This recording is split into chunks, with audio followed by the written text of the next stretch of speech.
me toca cerrar la charla de hoy. Antes de nada, como es preceptivo y creo que obligatorio, pero no es ni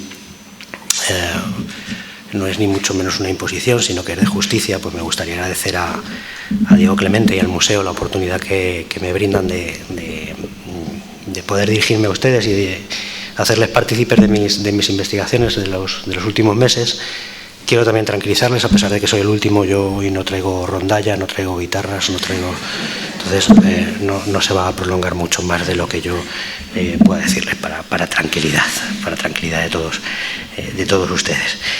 El tesoro de la lengua castellana que ha utilizado María en su conferencia de antes, que es de Sebastián de Covarrubias, que se compuso en 1611, define la palabra almoneda, y leo literalmente, como la venta de las cosas que públicamente se hace con intervención de la justicia a voz de pregonero, que publica la cosa que se vende y el precio que se da por ella, para que vayan unos y otros pujando los compradores y se acreciente el precio y se remate.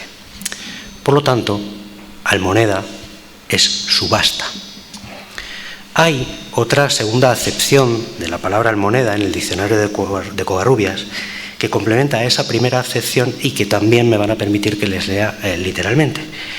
Se llama también almoneda a la venta que particularmente hace cada cual sin intervención de la justicia voluntariamente para vender sus alhajas y sus bienes. Las dos definiciones, sobre todo la segunda, describen a la perfección lo que ocurrió en la dehesa de Zacatena en el transcurso del primer tercio del siglo XVII, que es la etapa en la que yo me voy a centrar en la tarde de hoy. Y fue así por un doble motivo.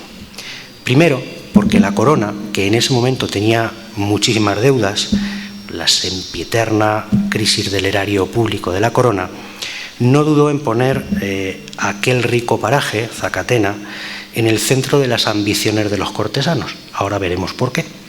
Y segundo, porque fueron esos mismos cortesanos que vivían en Madrid, y no precisamente aquí, quienes contribuyeron, por decirlo de alguna manera, a la particular subasta de la que fue víctima la dehesa de Zacatena.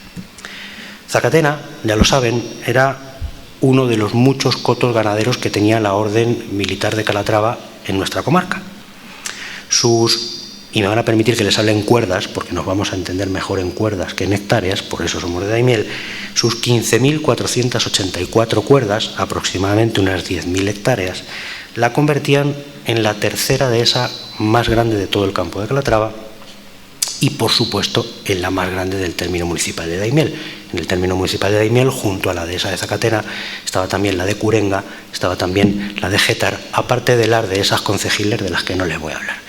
Para que se hagan una idea de la extensión de Zacatena, les puedo decir que era 172 veces más grande que la dehesa de Gétar y 83 veces más grande que la dehesa de Curenga, que no es ninguna tontería. La historia de Zacatena, ya lo saben, está ligada a la Orden de Calatrava y se remonta, ¿me lo acerco más? Está ligada a la Orden de Calatrava y se remonta a la Edad Media. La profesora Clara Almagro Vidal,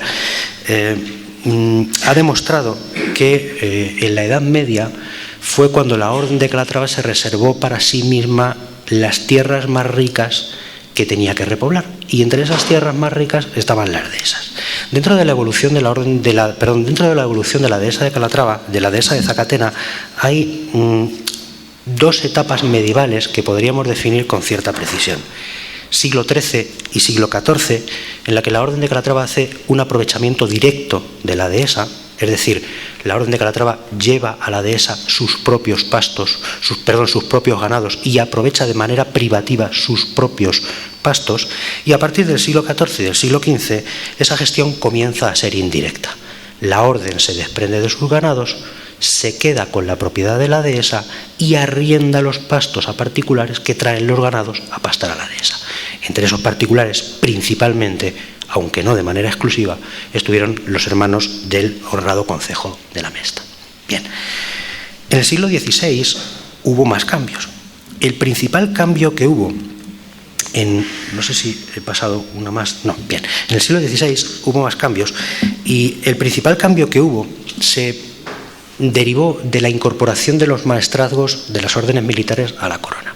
Para el que no esté familiarizado con el tema, podríamos decir, con palabras muy sencillas, que las órdenes militares a partir de finales del siglo XV y principios del siglo XVI empezaron a estar administradas directamente por el rey. De tal manera que el rey no solo se convierte en rey, sino que además se convierte en administrador de las órdenes militares. ¿En qué influye eso en la dehesa de Zacatena? La dehesa de Zacatena, como una dehesa de la Orden de Calatrava, va a pasar a depender nominalmente de la orden, pero efectivamente del rey. Y es el rey el que a partir de este momento, a partir de principios del siglo XVI, va a regir los destinos de la dehesa.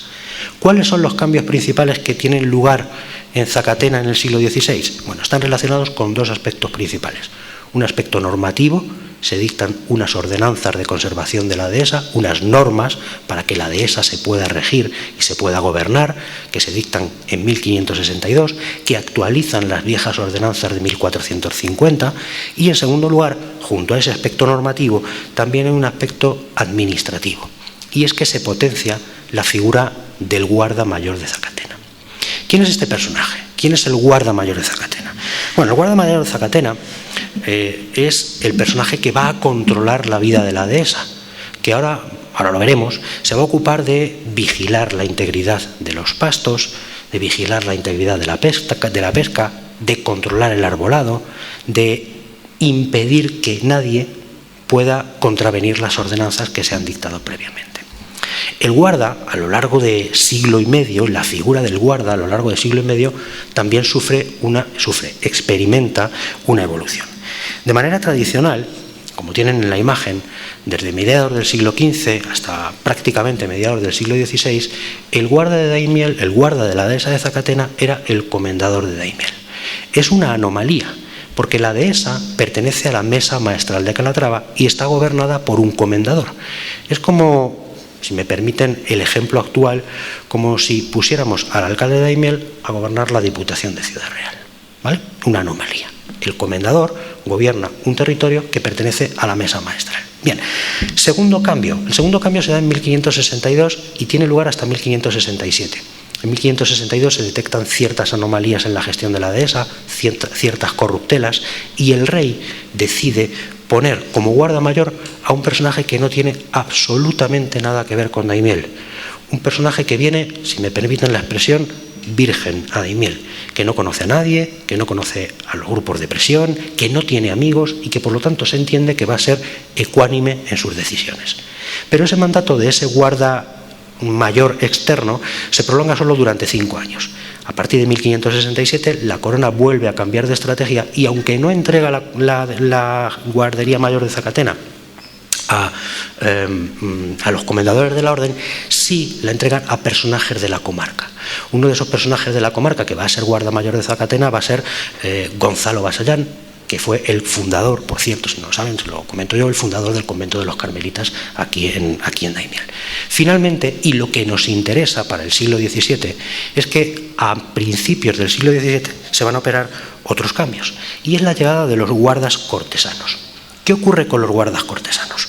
Bueno, acuciada por esas deudas de las que les hablaba, la corona lo que hace es que entregó el cargo de guarda mayor de Zacatena a personajes que vivían en la corte, que vivían en Madrid, que no tenían absolutamente nada que ver con Daimiel y que no dudaron en entregar cuantiosas cantidades de dinero al rey para hacerse con el cargo de guarda de Zacatena.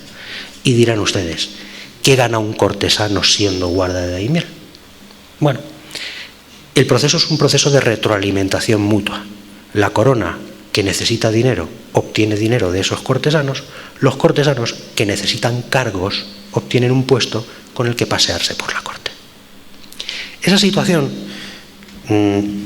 va a generar cierta inestabilidad en la guardería.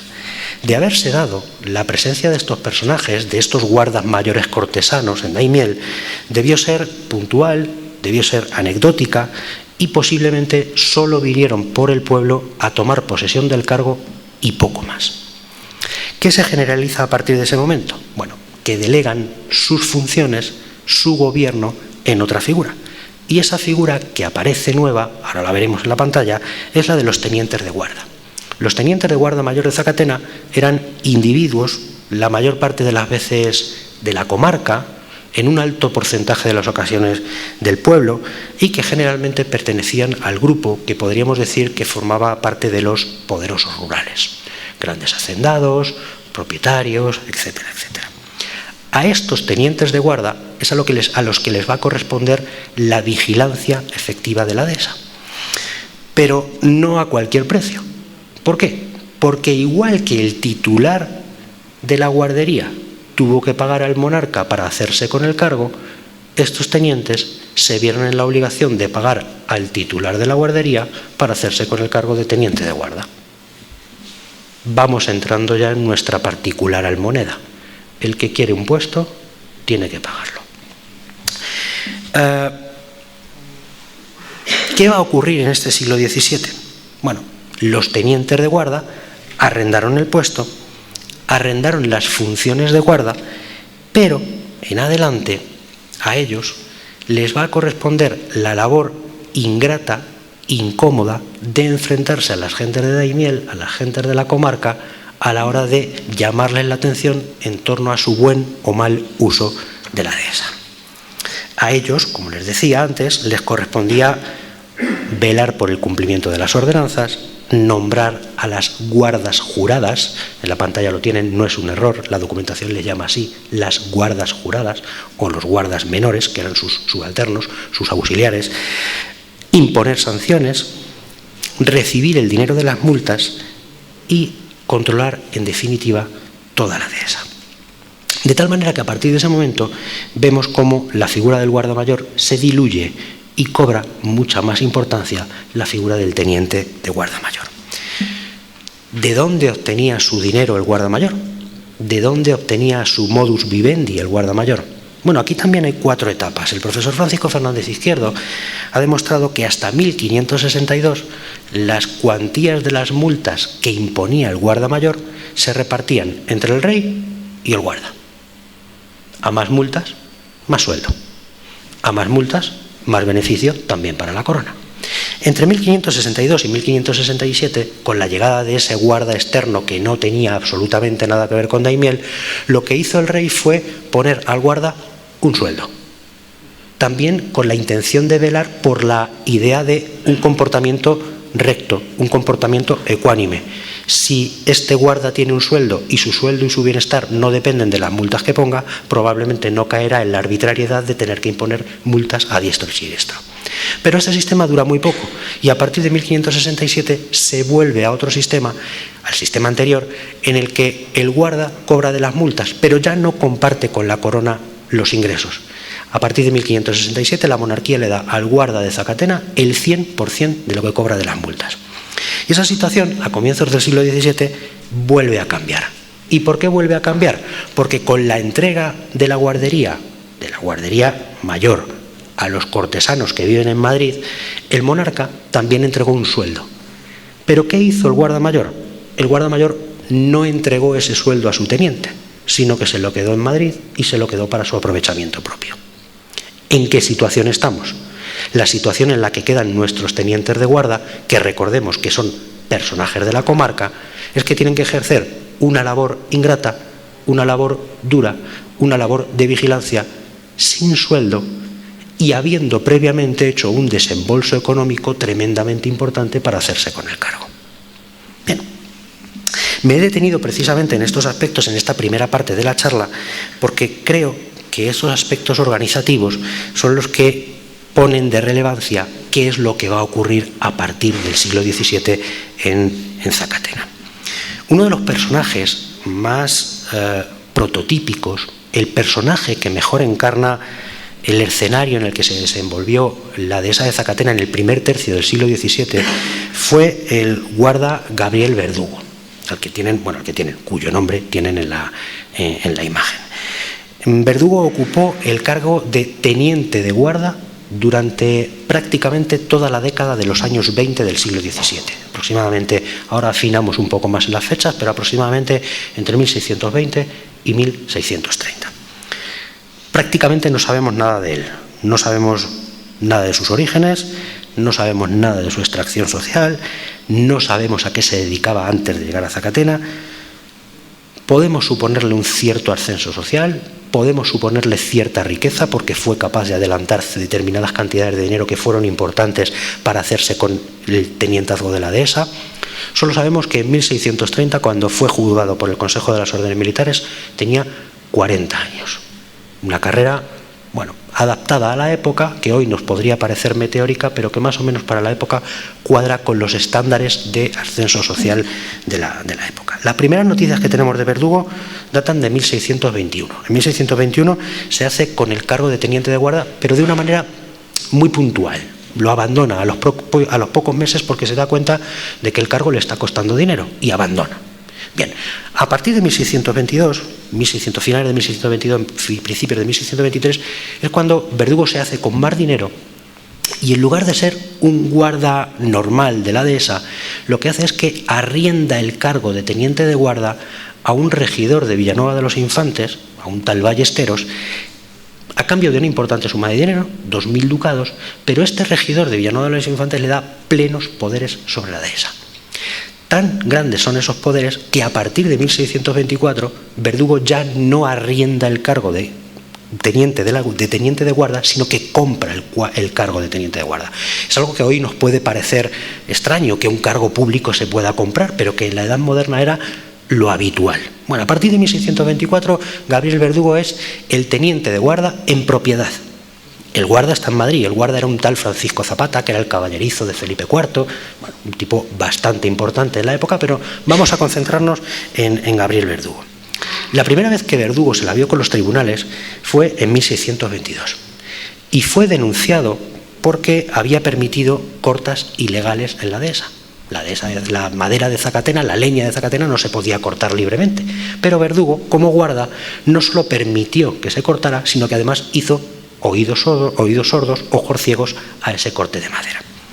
Fue una causa compleja, fue una causa que concluyó, ahora hablaremos de ello, con una inspección general de la dehesa, pero que básicamente sirvió para constatar que dos cosas. Uno, que Verdugo conocía muy bien la dehesa, que Verdugo conocía muy bien las potencialidades que tenía la dehesa, y dos, que la dehesa ya en ese momento estaba siendo muy explotada.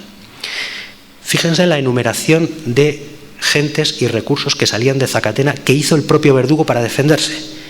Limosnas en forma de leña concedidas a los conventos de la comarca, aproximadamente 2.500 carros de leña al año.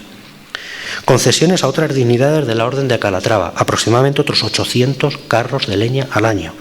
Aprovechamientos de leña que se autorizaban a los pastores y a los molineros que vivían en la dehesa. Madera cortada para el reparo de los molinos.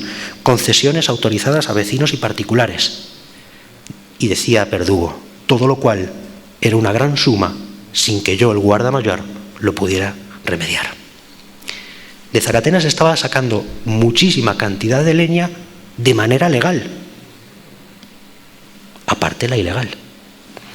La causa contra Verdugo y contra el resto de guardas, porque no solo se encausó a Verdugo, se encausó también al resto de guardas de la dehesa, no tuvo mayor trascendencia, no he podido acceder a la condena final, pero sí nos sirve para constatar lo que acabo de señalarles, que la dehesa estaba sometida a una tremenda presión. Los problemas para una tremenda presión en su explotación. Los problemas para Verdugo llegaron años después y llegaron sobre todo a partir de 1624, cuando Verdugo ya era el teniente de guarda en propiedad y empezó a actuar, si me permiten la expresión, con una práctica y total arbitrariedad, con una práctica y total impunidad. Los trámites para encausarlo comenzaron en noviembre de 1629 y contra él se presentaron tres tipos de pruebas. En primer lugar, las testificales. Hubo gente que no quiso declarar contra Verdugo.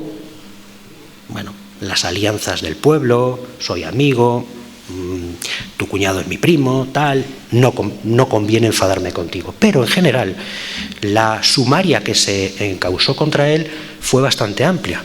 El juez consiguió que prestaran declaración contra él más de 30 personas de 6 pueblos diferentes de la comarca, de Daimiel, de Torralba, de Almagro, de Membrilla, de Manzanares, de Ciudad Real, etcétera, etcétera.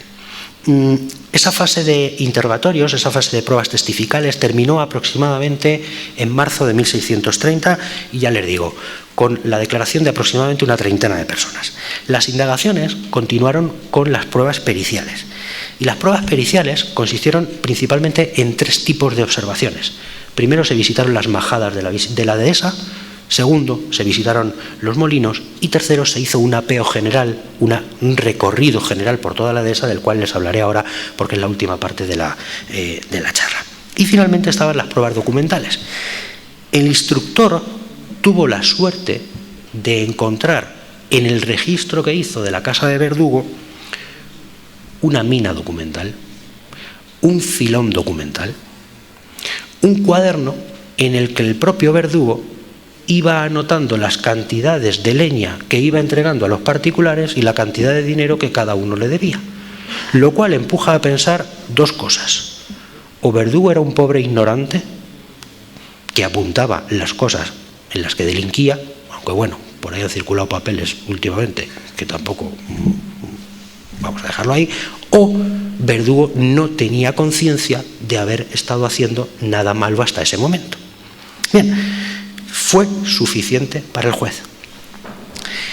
En diciembre de 1629, el juez afirmaba, apenado, que la dehesa había sufrido tal daño que, a pesar de ser una de las más ricas de la Orden de Calatrava, que a pesar de ser una de la dehesa más rica y mejor que su majestad tiene el riesgo de perderse. Las acusaciones que se formularon contra Verdugo incluían un extenso catálogo de deslealtades con la gestión de la dehesa, de deslealtades con las ordenanzas dictadas en 1562 y de deslealtades con sus propios vecinos. Fíjense, primer cargo, no pagar a los guardas mayores, a los guardas menores. Verdugo no pagaba ni a la gente que trabajaba para él. En realidad es algo que no era achacable a él, porque él tampoco cobraba. ¿Pero qué hizo Verdugo? Bueno, arbitró un sistema, ahora vamos a hablar de él, de compraventa ilegal de leña, y permitió que sus guardas participasen de ese sistema ilegal de compraventa de leña. Y también permitió que los guardas sacasen leña a título particular para calentarse su casa y para poder venderla. Por lo tanto, primera acusación contra Verdugo. Segunda acusación contra Verdugo, la de consentir la corta de leña y su venta por cauces extraoficiales. Verdugo arbitró un complejo sistema de compraventa ilegal de leña que implicó a varios pueblos de la provincia, a al menos una decena de personas, y que significó que en cada uno de los pueblos de la comarca él tenía un factor, un delegado, un comisario que vendía la leña ilegal por él, en su nombre, y recaudaba el dinero en su propio nombre. Uno de los casos más importantes y más significativos de este caso, de este ejemplo que les estoy contando, es el de un tal Pedro de Gijón, de Torralba, del cual se dijo que solo en 1628 había vendido 1000 carros de leña en un pueblo como Torralba, que era 3 veces más pequeño que Daimiel. Pero Verdugo no solo llegaba a acuerdos con vecinos de otras localidades. Lo más llamativo del trato que tuvo Verdugo, trapicheando, si me permiten la expresión, con la leña de Zacatena, fue el pacto al que llegó con el capellán de la ermita de la Virgen de las Cruces, que estaba a medio camino entre Torralba y Zacatena, y que entre el pater y el guarda se convinieron para convertir el santuario en una especie de punto obligatorio de peaje por el que tenía que pasar todo aquel que sacara leña de Zacatena y que la llevara a Torralba, a Almagro, a Bolaños, etcétera, etcétera, con el consiguiente pago de los aranceles y con el consiguiente retraimiento de la leña que a cada uno le correspondía. He dejado en el blog del grupo de investigación, luego si quieren les doy la dirección, la historia completa del capellán de las Cruces, porque el testimonio merece la pena leerlo despacio, pero por razones de tiempo tampoco me daba tiempo ahora. Otra acusación contra Verdugo: sisar las concesiones a los conventos. El rey había concedido determinadas limosnas a los conventos del campo de Calatrava, pero en lugar de conceder esas limosnas en forma de metálico, las concedía en formas de leña. Bien, tantos carros a la semana. Las mínimas de Daimiel, 2 carros a la semana. Los franciscanos de Ciudad Real, 3 carros a la semana. Las dominicas de Almagro, 2 carros a la semana. Bien, ¿qué hizo Verdugo? Retraer de esos carros la cantidad que a él le parecía conveniente, como tienen en pantalla, de forma que el convento, que tiene 100 y tantas carretadas, no le da nada más que 20 y las demás se las queda para él. Evidentemente no se las quedaba para calentarse en su casa, sino que luego ponía a la venta esa leña. Los desmanes de Verdugo también alcanzaron a la caza, actividad que estaba totalmente prohibida en la dehesa de Zacatena, porque era una actividad privativa, exclusiva y reservada al rey. Por otras intervenciones de otros años ya saben que aquí a Zacatena, Felipe II, por ejemplo, en 1562, en 1567, en 1569, esa no es fija, vino hasta en 3 veces a Zacatena a cazar. Bueno, el rey de Castilla tenía Zacatena como su coto privado y nadie más podía cazar en Zacatena. Bueno, ¿qué hizo Verdugo? Bueno, permitir la entrada con arcabuces, con redes y con aperos de podencos, ¿a cambio de qué? Del correspondiente pago del permiso o de la obtención de ciertas piezas de caza a cambio de ese permiso. Y finalmente, Verdugo también fue acusado de intervenir ilegalmente en la pesca. La zona de veda de pesca en Zacatena había quedado fijada en 1562. Había quedado perfectamente definida en 1562. En aquel momento Felipe II dispuso que no se podía pescar en ningún lugar de la dehesa, en ningún lugar del Guadiana y del Cigüela, que estuviera en la dehesa, y ojo, una legua arriba y una legua abajo de Zacatena.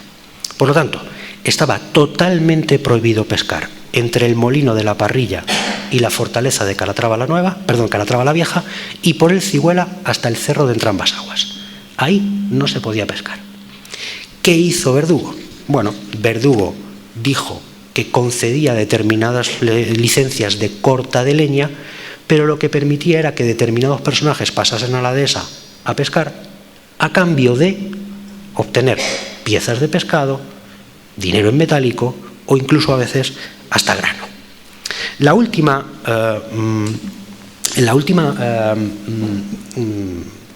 acusación que se hizo contra Verdugo fue la de ocultar las penas y componerlas. Y les explico un momento. El guarda mayor de Zacatena podía proponer la pena, podía proponer la multa para quien contraviniera las ordenanzas de Zacatena. El guarda mayor de Zacatena podía cobrar la multa, pero el guarda mayor de Zacatena estaba sujeto a lo que dijera el alcalde mayor de Daimiel, que era quien tenía que imponer la pena. Es decir, proponer, imponer, cobrar. Al guarda mayor le correspondía proponer la pena y cobrar la pena, pero solo estaba en potestad del alcalde mayor de Daimiel o del gobernador de Almagro decidir qué pena se tenía que imponer. En ese sentido, el guarda mayor estaba sujeto a lo que dijera la justicia. ¿Qué hizo Verdugo? Saltar por encima de la justicia. Pillaba a un contraventor de las ordenanzas de Zacatena y le decía: vas a ir a juicio, puedes ganar, puedes perder, págame la mitad de la multa que tendrías que pagar y nos ahorramos el juicio. A eso se le llama componer las penas y componer las multas. Bueno, tras las averiguaciones que ocuparon todo el año 1629 y todo el año 1630, la orden para detener a Verdugo fue prácticamente inmediata. Terminó encarcelado en su casa, arresto domiciliario, intentó escapar, da para una película, se lo aseguro. Sus bienes fueron embargados, negó todas las acusaciones, pero poco a poco fue incurriendo en contradicciones. La sentencia creyó probadas todas las acusaciones contra Verdugo y se le acusó de administración desleal y de corrupción de la dehesa. Fue condenado, prepárense, al pago de más de 10.000 ducados de multa. Tengan más o menos como referencia que un labrador podía cobrar aproximadamente medio ducado al mes, 10.000 ducados de multa. Fue condenado a sufragar todas las costas del proceso, las costas de 6 años de juicio. Fue condenado a privación perpetua del oficio de teniente de guarda, como no podía ser de otra manera. Fue condenado a 6 años de destierro de la villa de Daimiel y de la dehesa de Zacatena, y fue condenado al embargo de todos sus bienes. Aunque, voy a hacer referencia a algo que ha dicho antes María, logró retener parte de sus bienes porque dijo que pertenecían a la dote de su mujer y que no eran suyos. Y por ahí salvó parte de su patrimonio. Llegados a este punto, y voy enfilando la última parte de la charla, cabe plantearse si el daño que sufrió la dehesa durante el mandato de Verdugo fue tan grande como podríamos pensar por la condena de Verdugo. Bueno, entre las pruebas periciales, les he señalado antes que se hizo un apeo de la dehesa, un recorrido de la dehesa que permitió que los delegados de la corona recorrieran quinto a quinto cada uno de los 25 quintos de la dehesa, que vigilaran y que contabilizaran el número de árboles y el número de ramas que se habían cortado. Un apeo que tuvo lugar entre los días 10 y 14 de noviembre de 1622, es decir, justo ahora 400 años. Hace 400 años estaban contando encinas en Zacatena y yo les puedo dar fe de ello. Bien, esa inspección detectó que en Zacatena se habían cortado 918 encinas y 30.150 ramas. Yo creo que no hay 900 encinas ahora mismo en Zacatena. Es una exageración mía, pero para que se hagan una idea del volumen de destrozo que se había hecho en la dehesa. Bueno,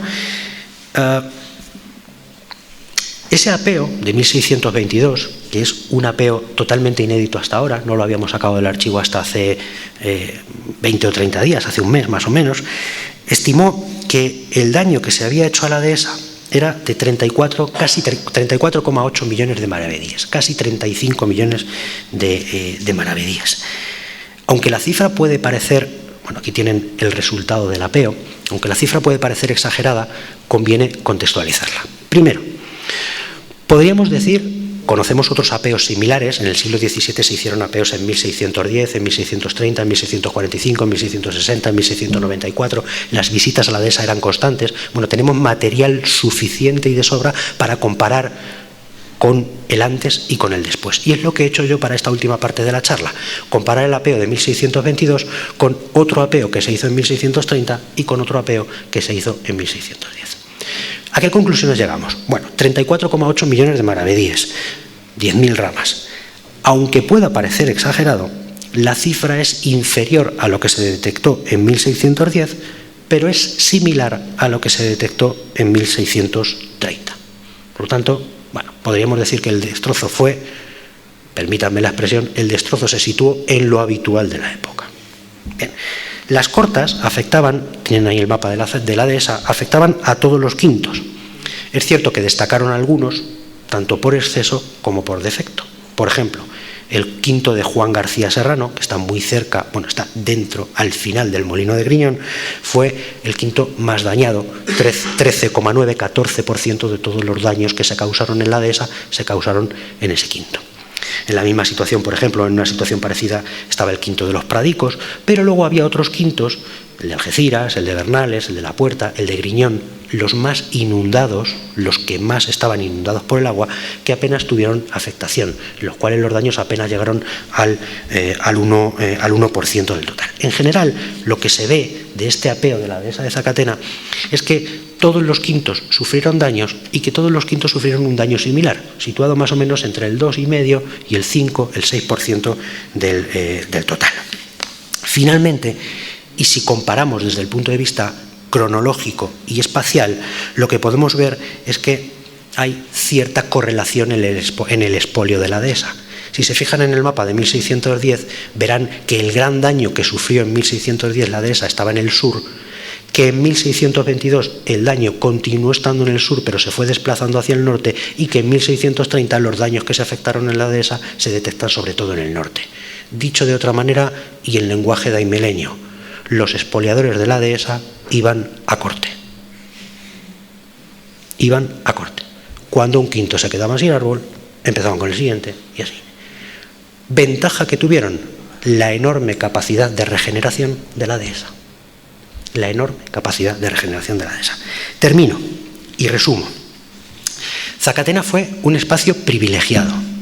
Zacatena fue un espacio con una diversidad natural que no tuvo ningún parangón en toda la comarca del Campo de Calatrava. Zacatena tuvo su gran abundancia de recursos en el pasto. No nos olvidemos de que Zacatena es una dehesa y que los grandes beneficios que reportaba Zacatena a la corona venían del pasto. Venían del pasto. Pero Zacatena era especial porque, aparte de pasto, tenía leña, tenía caza, tenía pesca y tenía mucha agua con la que poner en marcha varios molinos que generaban una inmensa cantidad de riqueza a la corona. Esa riqueza fue protegida primero por la orden y luego por la corona, por la monarquía. Y se hizo esa protección en función, o tomando como base, una arquitectura muy bien definida, que tuvo como fundamento las ordenanzas de conservación de la dehesa, por un lado, y la figura del guarda mayor por el otro. ¿Qué ocurrió en el siglo XVII? Que los cambios que afectaron a la corte, que no tenían absolutamente nada que ver con Daimiel, terminaron por afectar a Daimiel. Que la crisis de la hacienda real en Madrid, que el deseo de honores de los cortesanos, terminó por afectar negativamente a la dehesa de Daimiel. Porque al entregar la guardería mayor de Daimiel a personajes que ni siquiera sabían dónde estaba Daimiel, lo que se consiguió fue dejar abandonada la dehesa y dejar la dehesa en manos de los tenientes de guarda, que a lo único a lo que aspiraban era a recuperar su inversión. Por eso puede decirse que Zacatena estuvo en almoneda a lo largo de todo el siglo XVII. Y sin embargo, permítanme que termine con esta reflexión final, la riqueza natural de Zacatena era tal, la generosidad de Zacatena era tal, que a pesar de ese expolio continuado al que estuvo sometida la dehesa, aún continuó durante siglos ofreciendo riqueza, riqueza y riqueza. Es así como esa riqueza natural, y ya termino, se lo prometo, riqueza natural, insuficiencia de medios, escenario inflacionista, estamos en el siglo XVII, una crisis económica brutal, y deseos de ascenso social, conectaron un espacio macro, la corte, con un espacio micro. Y nos permiten a nosotros hoy estudiar la interconexión que hay entre los espacios políticos, sociales y económicos que presiden la historia de nuestro país, pero fijándonos en puntos concretos como fue la propia historia de Zacatena.